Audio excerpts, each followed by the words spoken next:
بسم اللہ الرحمن الرحیم۔ شروع اللہ کے نام سے جو بڑا مہربان نہایت رحم کرنے والا ہے۔ ہمارے پیارے نبی صلی اللہ علیہ وآلہ وسلم نے فرمایا، سجدہ کرتے ہوئے بندہ اپنے رب کے سب سے زیادہ قریب ہوتا ہے، پس سجدوں میں کثرت کے ساتھ دعا کیا کرو۔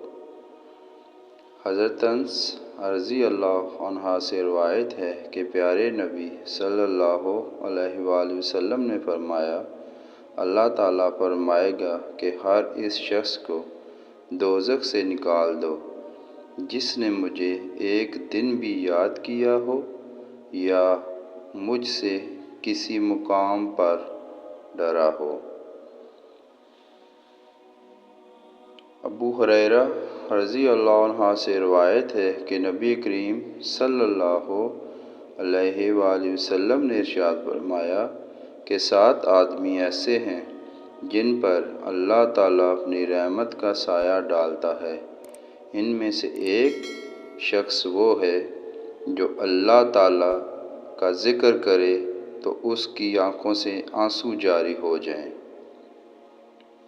پیارے نبی صلی اللہ علیہ وآلہ وسلم نے فرمایا، جب تم میں سے کوئی شخص مر جاتا ہے تو صبح و شام اس کا ٹھکانہ جنت یا جہنم میں اس کو دکھلایا جاتا ہے اور اس سے کہا جاتا ہے کہ یہ تمہارا ٹھکانہ ہے، یہاں تک کہ تم اپنی قبر سے اٹھائے جاؤ گے۔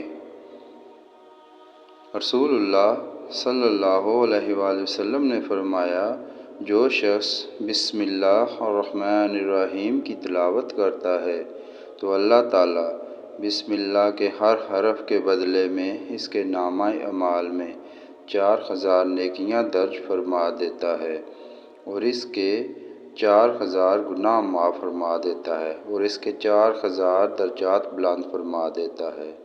رسول اللہ صلی اللہ علیہ وآلہ وسلم نے ارشاد فرمایا، جو چیز سب سے زیادہ جنت میں داخل کرے گی وہ اللہ تعالیٰ کا ڈر اور اچھا اخلاق ہے۔